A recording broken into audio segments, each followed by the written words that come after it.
So on this week's episode of Be More Super, the podcast, I should change it to an idiot's guide to D&D. So strap in and get ready for this interview with the wonderful Kevin Parr, a.k.a. Dicecream Sandwich. Kevin, welcome to the show, sir. Hey, thank you so much for having me. Great, happy to be here. Thank you. And I am absolutely super excited because, I've never delved into Dungeons and Dragons. My knowledge was the cartoon when I was a kid, and then good old Jeremy Irons in the film, Oh God.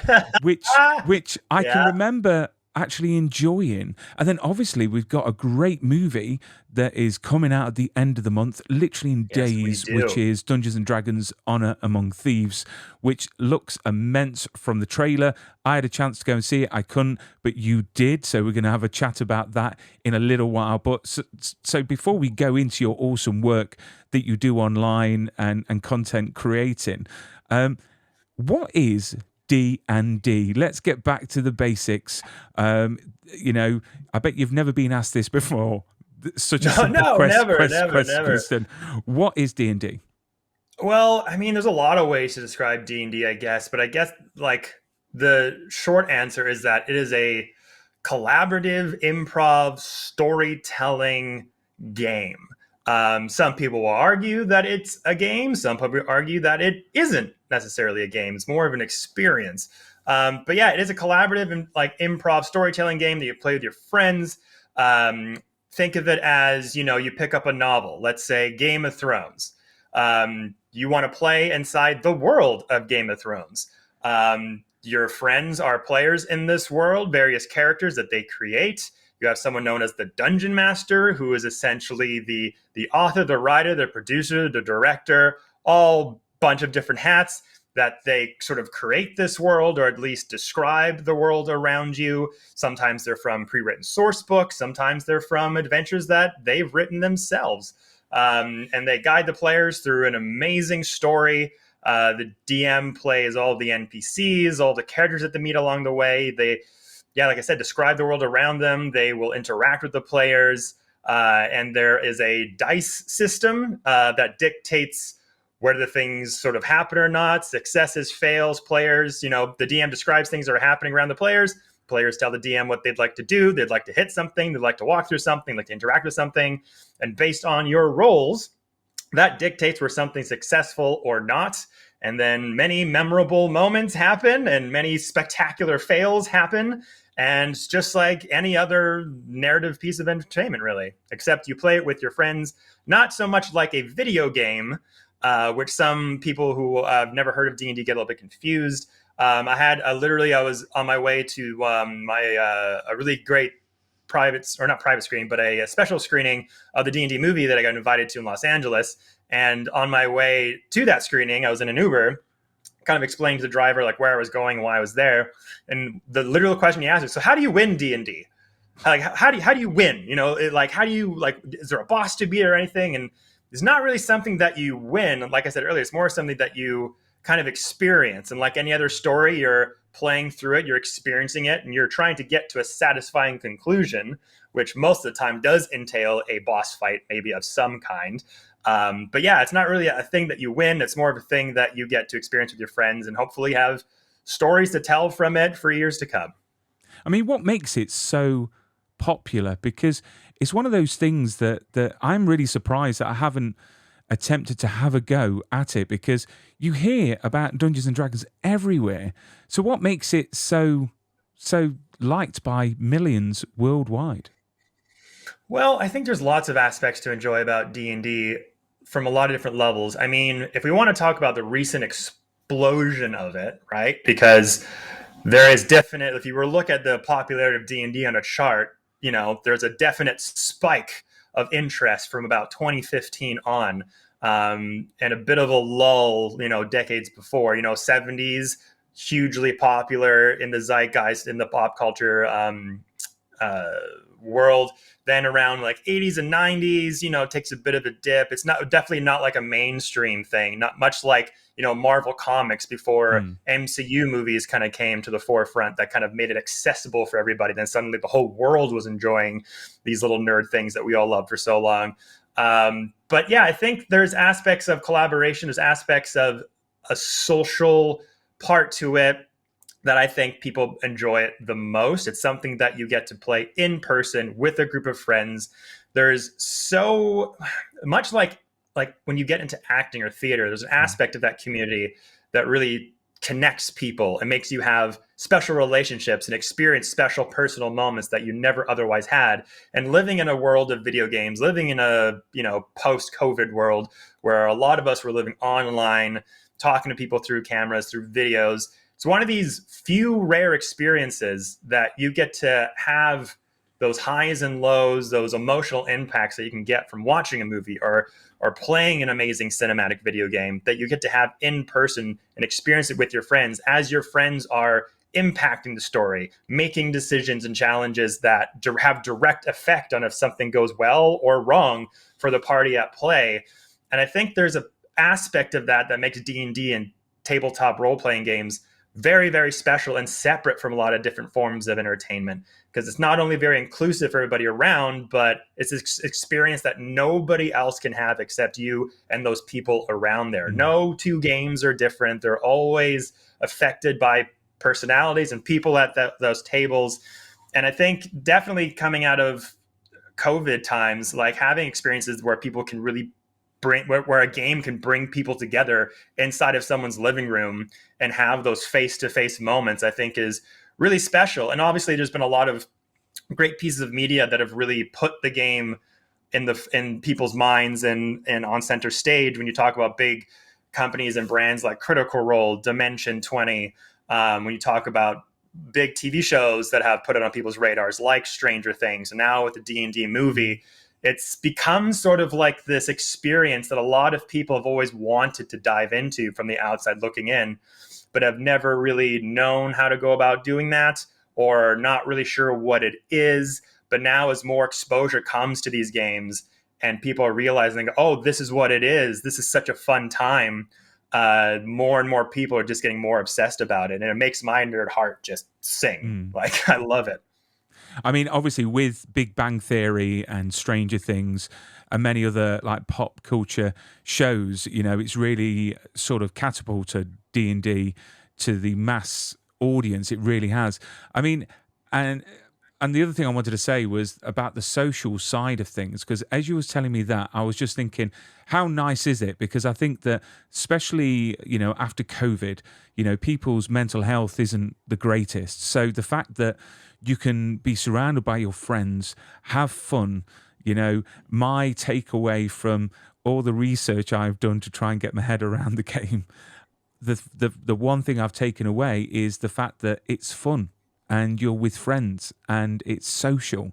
So how hard is it to actually play? And if someone wanted to start playing, what do they need to do? Yeah, well, so I mean, how hard is it to play? I mean, I think it really depends on who's running the game, who has given you all the tools for that success. I mean, lots of people just someone says, "I've always wanted to do this." They get their friends together and they just jump into it, sort of blind. And sometimes it can make that first experience fun and silly, and sometimes it can make the process super frustrating because if you're having someone run it and they don't really know what they're doing, it can make complicated things more complicated. People get frustrated. People are constantly looking up rules. It could be give people a hard time. So I think the skill level of how hard is it to play depends on the DM you have, the person who's running the game for you. How experienced are they? How easy are they making it for you to understand how to play the game? Because I've have a lifestyle now where that's part of my job. I teach people how to play the game for the first time. We've run many, many streams on the Dicecream Sandwich Twitch and other places where we've brought on content creators who have always, again, been super interested in playing, but have never played a single game.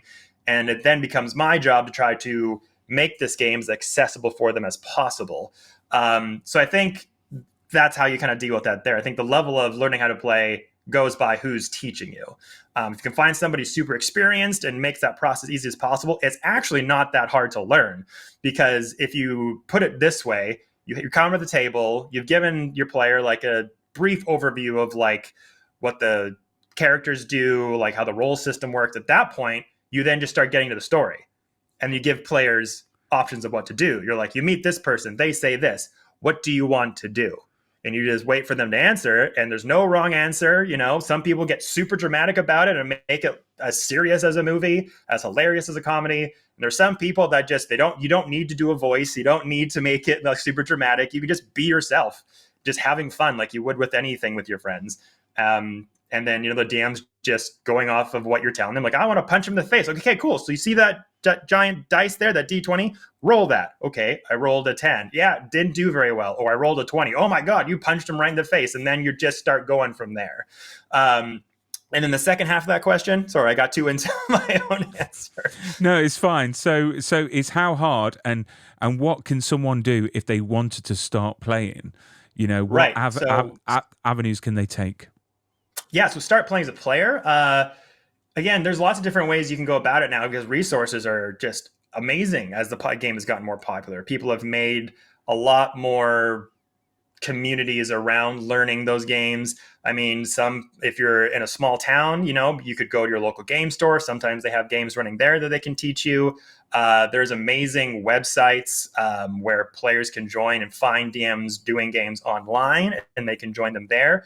Startplaying.games is a website that I really enjoy. It's kind of like a Facebook for D&D players and DMs, really. Like DMs can join them, same as players.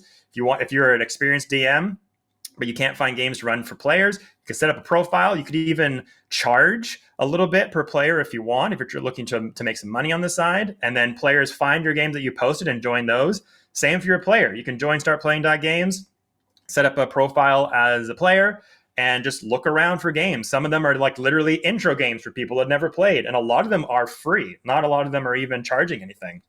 So, but for some people playing online, it's a little difficult. It depends on your comfortability with, you know, with playing through Zoom or a camera, that kind of thing. Some people I know only enjoy playing D&D with real people. It's just the only experience that they enjoy. And other people, the quite opposite. They only learn how to play online, and it's the way that they prefer to play. So those are two things I would recommend is, you know, Facebook groups as well. Sometimes cities, towns have their own little D&D group on Facebook with lots of members looking for games, looking for people to play with. Yeah, those three avenues I think would do really well for someone learning play. And obviously, after doing my research, I found out there's lots of different types of D&D. So what genre of D&D, what genre of D&D do you do? Like, do you play? I all of them really. Like I don't really stick to one genre. I mean, in the world of Dungeons and Dragons, yeah, you're right. There are a lot of various genres and themes of stories that writers have made for the game. There's classic fantasy, you know, like Game of Thrones, Lord of the Rings. But within that, you could play in space through Spelljammer, which is D&D in space, really. There's Avernus, which is the Hell realm that is a part of the lore of D&D. So you play in Hell if you want, demons and that kind of thing. There are heist stories. There are undead necrotic stories. There are stories where you're traveling in the Underdark, which are the deep dark cave systems underneath Faerun, where drow and dark creepy spiders live, goblins, that kind of thing. So I love playing in all of them. And myself, like I've only really been doing this professionally for like 3 to 4 years, and I only started playing in like 2016 or something like that. So I haven't even gone through all of the genres of D&D yet, and various stories and books that have come out for it. And I aspire to jump into most of those because I would love to experience them.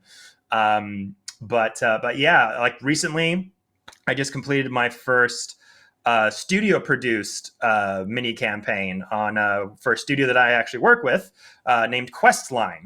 They're a part of Filthy Lot Productions. They have an amazing YouTube and their own Twitch.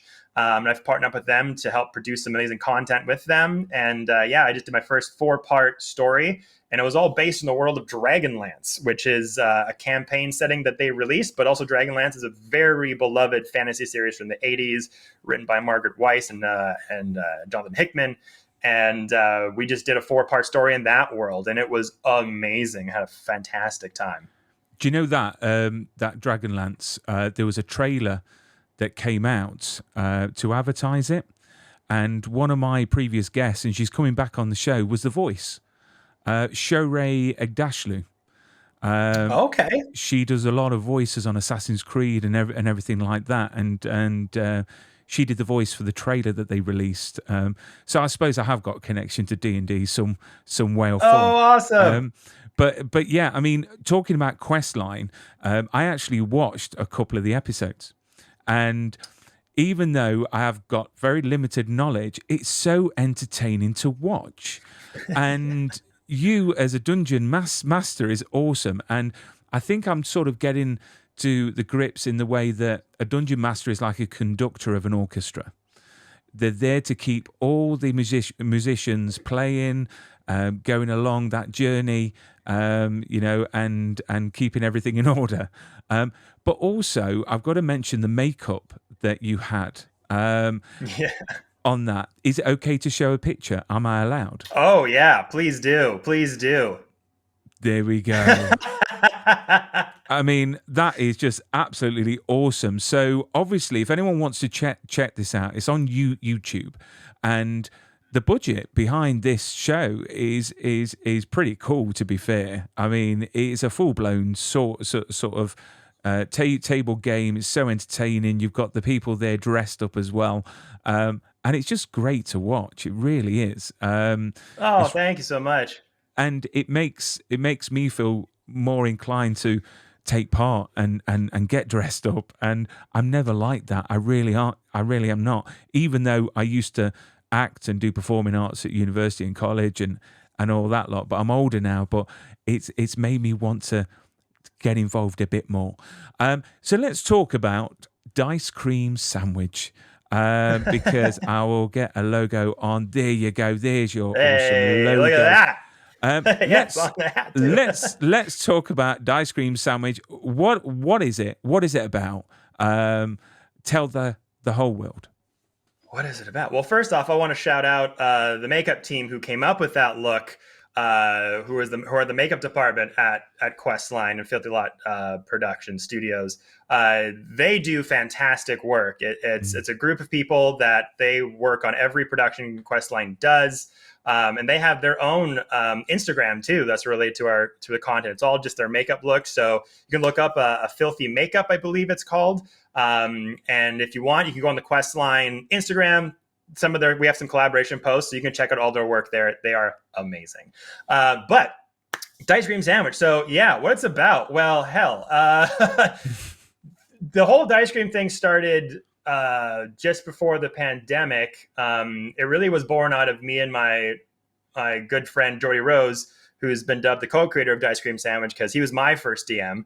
And he's my tech director when we do streams. He helps me co-write adventures when we do live shows for Gen Con, so on and so forth. D&D in a Castle. We're going to do a D&D cruise in April that we're running some stuff for.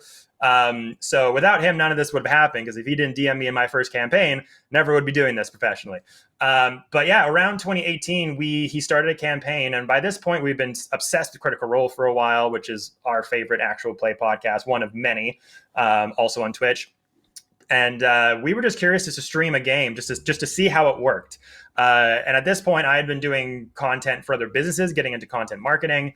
And I was like, you know what, if anything, it would just be fun to figure out if I could do this for other people, for other clients, if they ever wanted to set up a Twitch stream. So we played through a campaign called Curse of Strahd, and we did that for a year, and it was fantastic. We just literally streamed it out of my living room here with like webcams off his laptop, had a blast. And then COVID hit. Everyone we played with couldn't deal with online. So by this point, I'd been making content a little bit on TikTok and Instagram and getting a little bit of a following. And Dicecream Sandwich was originally meant to be like sort of our group's name, but no one on there were really content creators. And with me just constantly making videos and stuff about it, people just called me Dicecream Sandwich. So eventually just ran with it. And yeah, and then in 2020, in the pandemic year, no one was doing anything. No one was working, and just said, you know what, I'm just gonna pretend this is my full time job, because why not? What else am I gonna do?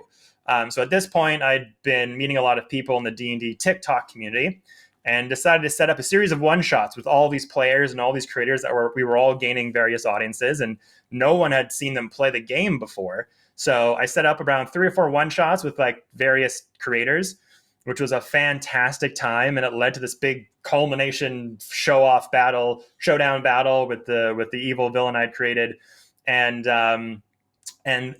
our stuff just blew up. Like, views went crazy, followers went crazy, and it was like, wow, there's a huge demand to see this new community of creators play this game and interact with their fans. So again, it was just like, all right, well, let's just keep going. So I set up my own homebrewed campaign on Twitch that I played with an amazing group of players, and we ran that for almost 2 years, and we ended it just last year. Various piles of content later, making meme videos, informational videos, product videos about all around Dungeons and Dragons and tabletop role playing games. Audiences just kept growing and growing and growing, and then before you know it, I'm getting offered to DM live at Gen Con, which is like the Super Bowl of board game conventions. Was invited to come to play at D&D in a Castle, which is a very fun travel experience you can set up for that. They take you to a castle in Newcastle, England, and run games for people there, and got flown out. Like, insane stuff. And quite recently got invited to this special screening for the Dungeons and Dragons movie in LA. It's just like, what is happening? Like, all these opportunities just keep coming our way. And recently getting to work with Questline, an actual studio, and make studio games. Like, so what is Dicecream Sandwich? I'm still figuring that out, quite frankly. Every day just feels like a dream. And every time I feel like I make a goal for myself with what I want to do with this Dungeons and Dragons brand that I've created, they just keep getting checked off. And quite frankly, it's hard to keep finding new ones to do. But essentially, I think Dicecream Sandwich, what it represents is the idea that this game can be such a bridge between communities. I love setting up games with not just D&D creators, but creators who are also outside of the D&D community. Our other campaign that we're running for a while, Wild Beyond the Witchlight, had some D&D people in there, but there were creators who had never played Dungeons and Dragons before, and I actually taught them how to play for the first time, and now they're lifelong addicts that can't stop talking about it. And I love that this game can be that bridge between those types of people, and can be an excuse for all walks of life to come together and just share an experience, much like how people come to share a movie or a theater play. It crosses all barriers and all languages sometimes even. So I love that experience, and I love just sharing fun things I find about the community, sometimes various products I just come across. Love showing that to people, and just keep sharing my passion about this community and that game.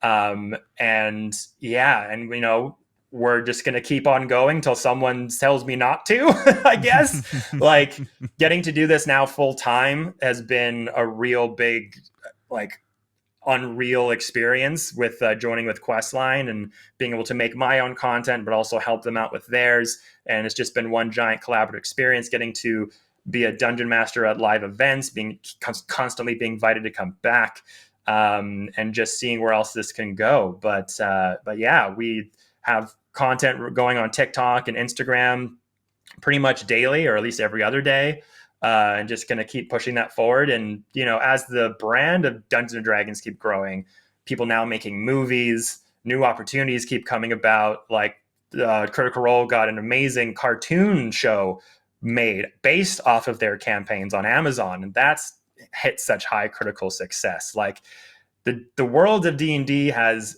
very rapidly become a new form of mainstream entertainment. Like, the vehicle of tabletop role-playing games has now been transformed from just this fun thing you do with your friends at a table to a viable vehicle for entertainment, in the way that people produce these adventures, like you had mentioned earlier, like we did on Questline, where if it's done a certain way, it is like a movie. It is like watching theater with how serious people take it. Or it can be as hilarious and wacky as a cartoon. It can be as serious as a drama where you're crying at a table because a character died or they met their long lost parent and they're reuniting it with the first time. And audiences connect with that, and they're there with you for the whole experience and the whole ride. And the fact that these decisions and big moments, unlike a movie where you're sort of sitting there experiencing it like passively, you're on the ride with these players as they make these decisions based on a roll of the dice, much like it is in real life sometimes, and that experience is mirrored through a safe environment that really can tug at your heartstrings or make you laugh uncontrollably or scared to God knows what. So yeah, it's Dicecream Sandwich is just a celebration of all of that. And I want to keep pushing that forward as much as I can. I honestly, if you're asking me what's next, I don't know, because I keep writing things on my little dry erase board. Like, this year we'll try this. And then the first month's like, hey, you did that. And I'm like, okay.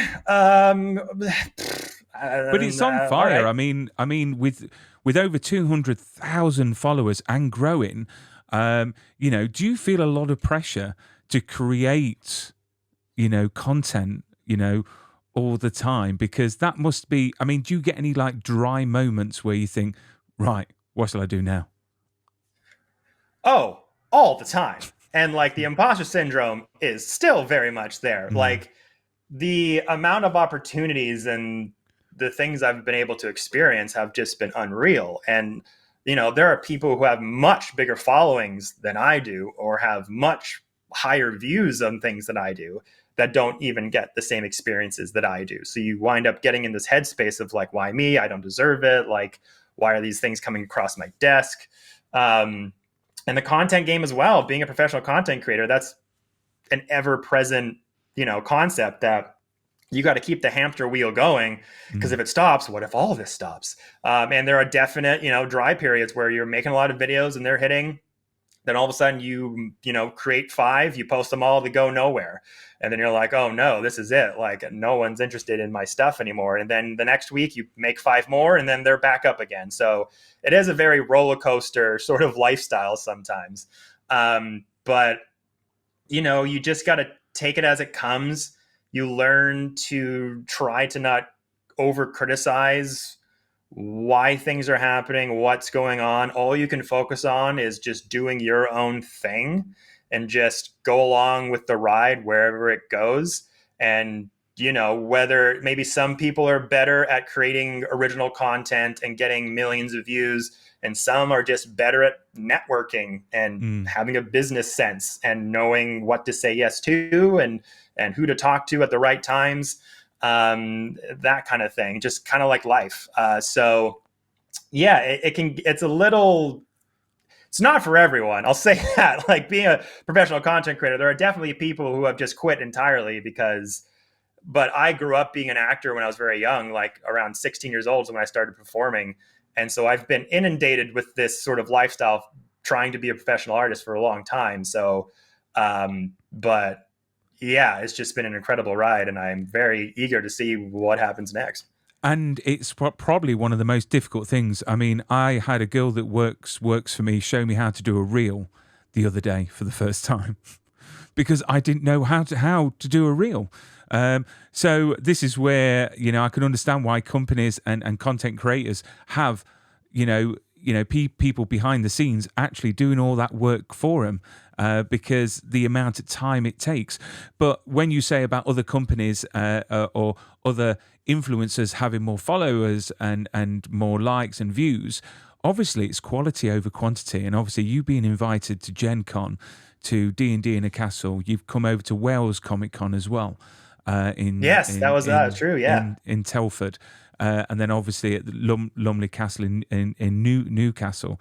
And then let's talk about the new D&D movie, because you went to go. I'm so jealous that you've gone and you've seen it. I really am, because again, even not knowing much about the D&D world, that when this trailer came out, I was like, wow, this looks absolutely awesome. So just like, for example, when a Superman movie comes out, the Superman fans come out of their closets, come out of their holes, under the rocks, and they're very vocal on, potentially what the film is going to be like. So, were all the D&D fans twitching, and I don't mean the channel, but were they twitching at the potential of this movie from your side of things, from what you've experienced?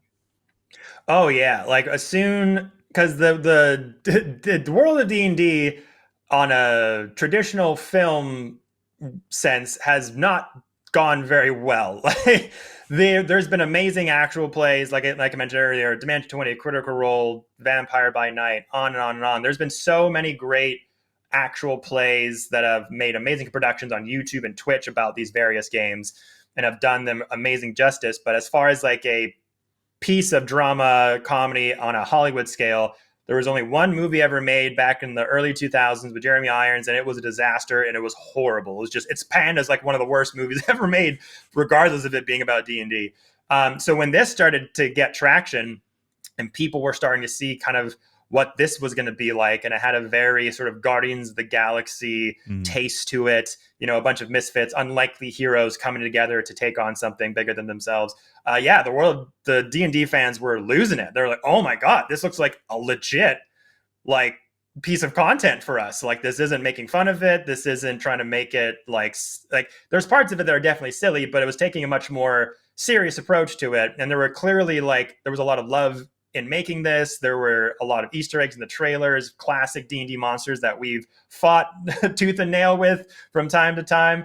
So D&D people were getting super excited, especially with, the official premiere coming out pretty soon. I know a lot of my fellow creators were trying to find ways and how they could attend and things like that. And a lot of them have been able to go to their own screenings that they were personally invited to, which is just awesome. It shows that the marketing on this has really gone out of their way to make the creators feel like they're a part of it and really want them to be included and helping to let the world know that the movie's awesome. It's because it is awesome. When I saw it in my own screening recently, I've been saying this a lot online, but I had the same feeling I had when I saw the first Iron Man movie. When, there's this franchise, this IP, this intellectual property, this world that you have been immersed in for so long. For some people, they've been playing D&D since they were a kid. Same with comics. Like for me, I had been reading comics since I was just 5 years, whenever I could read, and to see it taken so seriously, and to see everyone else around me dig it so hard, it was just like, now, everyone's gonna you get it. Like everyone, you can share this passion for this world with people who aren't exactly been fanboys all their life. Now, when you mention it or talk about it, they have a frame of reference, and it's an enjoyable reference. It's a movie that was fun. They laughed, they were shocked, all this stuff, and had really amazing moments, sick action scenes, great pieces of dialogue, really good comedy. So, and I had that same vibe was in the room when I saw it. Like the room that I saw it with, I was the only D&D creator at that whole screening. Definitely. Like my screening was the Young Hollywood Tavern event. So it was very much, the marketing for that was very much focused on bringing in content creators with really massive audiences, but they were more your like reality stars, like people who were anime cosplayers, people who made meme videos on YouTube, not people who are inundated in like the nerd spheres, the fantasy spheres, the gaming spheres. But even them, everyone was just raving about it when they got to the theater, even having no connection to the game at all. It's just a great film. So I'm very excited for everyone to see this.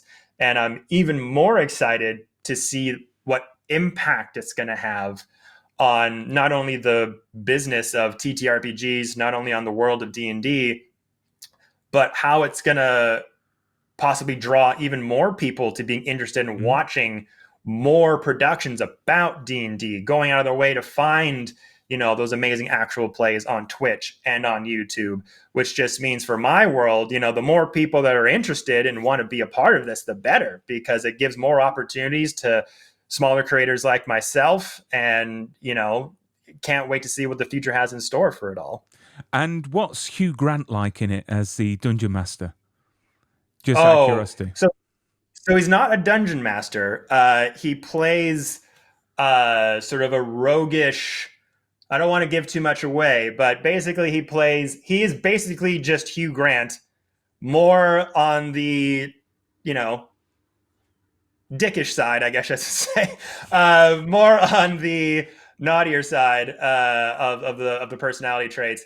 But he is hilarious. He's so good in this film, and he's not that he ever went away, but he's having a little bit of a resurgence after maybe taking a bit of a break from acting when he did that amazing Guy Ritchie film, where I forget, was it Operation Charlie Hunnam was in Fortune. it? Oh, No, so he was in no, that one, no, which he's also really good in it's that very I've good. heard. It was the one. It was the It's one before it's that. The Gentleman, which Yes, is yeah. The Gentleman. Loved him in that. I've heard he's also good in the recent one as well. Um, Now in this, like, yeah, he was awesome. Did not disappoint. And just out of curiosity, did you see the interview that he gave on the Oscar carpet?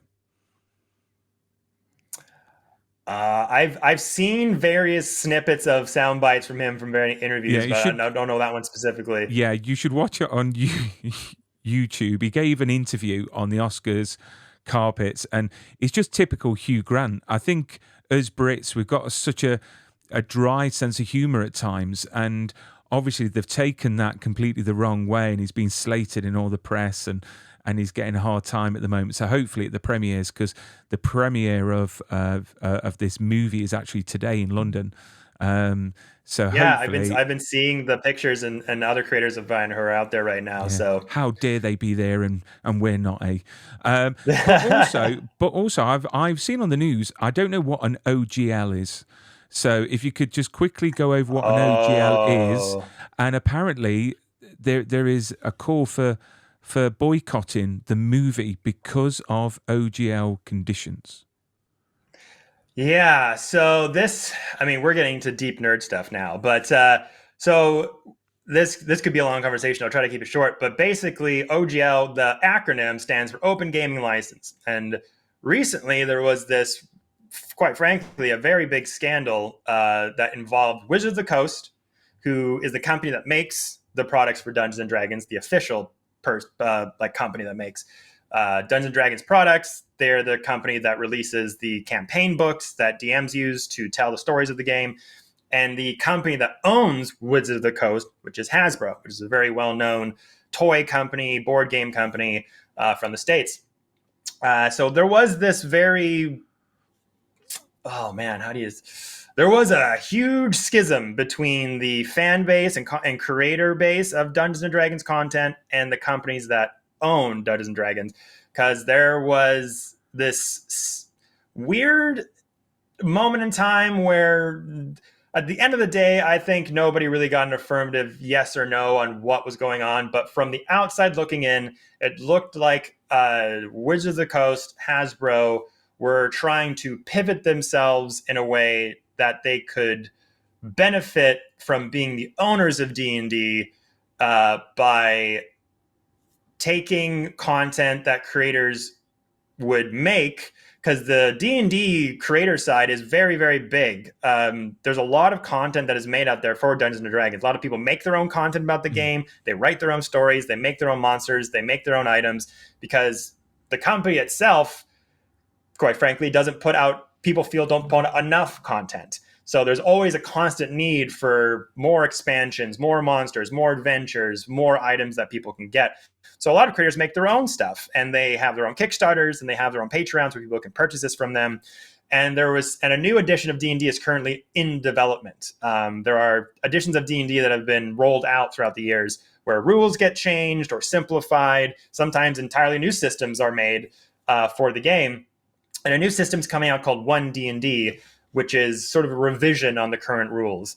So a lot of play tests are coming out for it, and essentially there was this doc going around about a new OGL, a new open gaming license, which this doc is what creators and other product makers sign when they want to make their own versions of D&D products. It's kind of an agreement between the two that, like, you'll make your stuff, but it'll be about this and not about that, and so on and so forth. So there was a revision of this where basically they had 1,000 complete authority to stop creators from making content if they saw fit, that they could veto creators' means of income by basically saying like, oh, you have this piece of content that we don't agree with those guidelines. You can't make it anymore. Use their ideas, their products in their own marketing and take it and make it their own things for books, for future products, and they would not have to compensate them or give them credit any form or fashion. And and then there was also a royalties incentive for the big people, like the big companies like Critical Role or whatever, who make like almost over $700,000 a year. If they cross that point, the Wizards of the Coast, Hasbro, would get a kickback of like 20% royalties, which, for a lot of Kickstarter brands, third-party creators that make their own products through Kickstarter that maybe reach the $1 million mark, that 20% is sometimes the profit margin, razor-thin profit margin that they get for those products. So, and this document that was being circulated around, people were saying they were getting it, and this was all of these clauses that were inside of it. The company came back and said, this was just a draft. This was never meant to be the actual official document. Then people were getting confirmation that there was a date on it. So if it's a draft, why didn't it have a date? This caused an insane backlash online where the entire creator community was just like, screw these guys. They don't care about the creator community that has been keeping this game afloat, making content about it, making shows about it, making products for it. And there was it hurt. Like, the creator community felt really betrayed. And the company didn't reply on it for a long time. There was like 2 weeks of silence. Wow. Until people were getting reports that like people in the, in the CEO levels and stuff like that were having meetings about it and being disparaging about the creator community and saying like, we only care about D&D Beyond subscriptions and various things like that, which D&D Beyond is a website that they own where people can make their own characters, access books online, and there's a subscription price for it. So then the community started to boycott D&D Beyond and cancel subscriptions, which then caused the company to finally make an open statement. But that open statement didn't go very well because it was a little bit tone deaf, and there was something in that open letter that said like, people are going to say that the D&D community won because they protested and forced our hand, and they're right, but also we won too, and people hated that statement, and then they had to come up with another. So it was just this whirlpool of controversy and discourse between its fandom and the apparent company. To long story short, they basically came out with a new OGL. They came out with this new concept where they put all of content relating to 5th edition, which is the current edition of D&D, in something called Creative Commons, which basically means they can't really touch or affect what creators do with their product, for better or for worse. Like,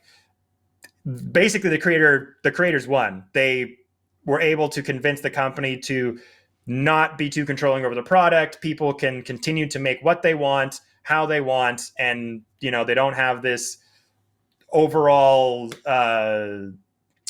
what am I trying to say? They don't have this iron grip over who gets to make what and how and why. They just like left it alone, basically. So there's a lot of people in the community that are it's and the schism is still felt today, even though a lot of it's kind of been resolved. A lot of it has kind of reached its conclusion. There is a very vocal and passionate side of the fandom that still is hurt by that still think not enough was done about it. And some people are boycotting the movie because they're like, well, if you support this movie, you're going to put money in those companies' pockets, and these things can still continue to happen. But yet they forget that if they boycott this movie, these are the people behind the movie makers, everyone that's worked on the movie. It affects them as well, and also the chance of potentially getting another movie down the line. Is it going to help? I don't think so. But wow, do you know what? I regret now asking you about OGL. It sounds like a mess. It really does. It was. Oh, wow. Yeah, it was. But now it feels, at least at this point, you just got to have your own perspective on it. I felt like it came to a solid conclusion. At the end of the day, the creators fought back. We got what we wanted. It's in Creative Commons, which legally means it can never be taken out of it. So everything's back to normal. There's a lot of people still vocal about it, sour about it. But, this day and age in the Twitterverse, everyone's mad about everything, and you can never effing win. And there's a lot of creators online that now there's a new conversation being created where, creators who have very prominent influence in the space who recently were, on the forefront of that revolt are now, getting invited to screenings or now getting, promo packages for the movie. And now audiences are coming to them being like, oh, you're just a shill for these people. Or, there's people making screenshots about content they're making. And this one creator from the Dungeon Dudes, Kelly McLaughlin, put up on his Twitter, like, here are 2 comments I've gotten literally on the same video, and I don't know what you people want anymore. And it didn't say that, but essentially that was kind of what the feeling I got was he made a video about Pathfinder. And it's pretty much like the second alternative to D&D. It got a lot of support out of this OGL thing and the TTRPG space in general got a ton of support out of this because it drove a lot of people to other systems other than D&D, so it didn't have such a monopoly on the genre. So Pathfinder, Call of Cthulhu, City of Mist, all these other board games got a huge spotlight and support out of this as well. But he made a video about Pathfinder, and 2 comments he highlighted. One was like, oh, I guess we're just going over to Pathfinder. Everyone hates D&D now still. Oh, well, that's a shame. I guess I'll unsubscribe. And then the other one was, oh, you guys are still talking about D&D. I thought you were going to support other tabletop games. Like, this is the first video that's just like, you can't win, right? Yeah. Like, you literally can't win. At the end of the day, I think you just got to do what's good for you. You got to make the content that you want to make, support the fans that like your stuff, that are into the things that you're doing. And those people that aren't, it's like, well, there's other content you can be ingesting, I guess. So yeah, it's unfortunate that happened. But again, I love the movie. I think it's amazing. I've been supporting it since day one. And, I think the more people that are into this genre of gaming and this world, the better. And, there's this strife that happened recently and it sucked. But my opinion on it is that it kind of came to a satisfying conclusion. And if anything else happens in the future, you can be sure that we'll let you hear about it.